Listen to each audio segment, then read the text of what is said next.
Но бармак издерибиз бири-бириге окшобойт. Көздүн каректеринин издери бири-бириге окшобойт. Ошол сыяктуу бири-бирибизге окшобойбуз. Биз адамдар, мисалы шофёрлор ош бишек катышат, уктабайт. Мен таң калам ошолор кантип уктабай айдап жүрө берет машинаны деп. Кээде 1 саат 2 саат машина айдасаң, шарт иштеп башың ооруп, жарылып келип эс алып каласың да.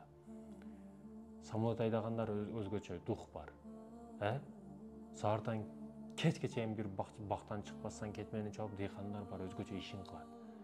Кээ бирөөлөр компьютерден сааттан кечке чыкпастан көзү да ооруп калбайт да. Мен телефонду кичине карап койсом көзүм ооруп калат. Ал компьютерде сааттан кечке хакер баягыдай программаларды иштеп чыгарат. Урматтуу мекендешим, ал кылган ишти сен кылбайсың, сен кылган ишти ал кыла албайт. Мисалы үчүн, мен бир кичинекей жаш бала менен күрөшүп жеңип койсом, бул адилеттүүлүк болбойт. Мен мисалы Абдушкур Ажы сыяктуу күчтүү алым менен сөз маселесинде талашсам бир нерсени, бул адилетсиздик болуп калат. Себеби илим деңгээлибиз тең эмес, күчтөр тең эмес. Айтайын дегеним, урматтуу мекендешим, неге маселени алып келип атам?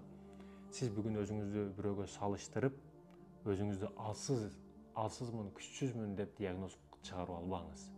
Сиз алсыз эмессиз. Сизде билинбеген күчтөр өтө көп. Аллах Табараку ва Таала бир кесипке сизди киргиздиби, ошо кесибиңизге жараша кубатты, күчтү берет.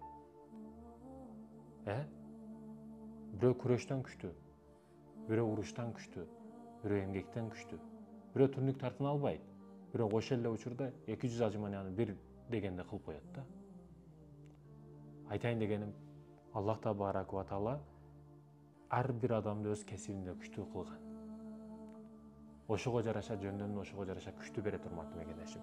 Бул дегени бирөөгө салыштырып, өзүңүздөн күчтүүлөрдү көрүп, духуңуз түшүп, деп оозуңуз ачылып, бул күчтүү турбайбы деп, өзүңүзгө 0% 2 бааны коюп албаңыз. Аллах Табараку ва Таала сизге дагы күчтүү, өтө күчтүүсүн берип койгон. Ал кесибиңизге жараша, урматтуу мекендешим. Салыштырууга, өзүңүздөн өйдөгө салыштырбаңыз.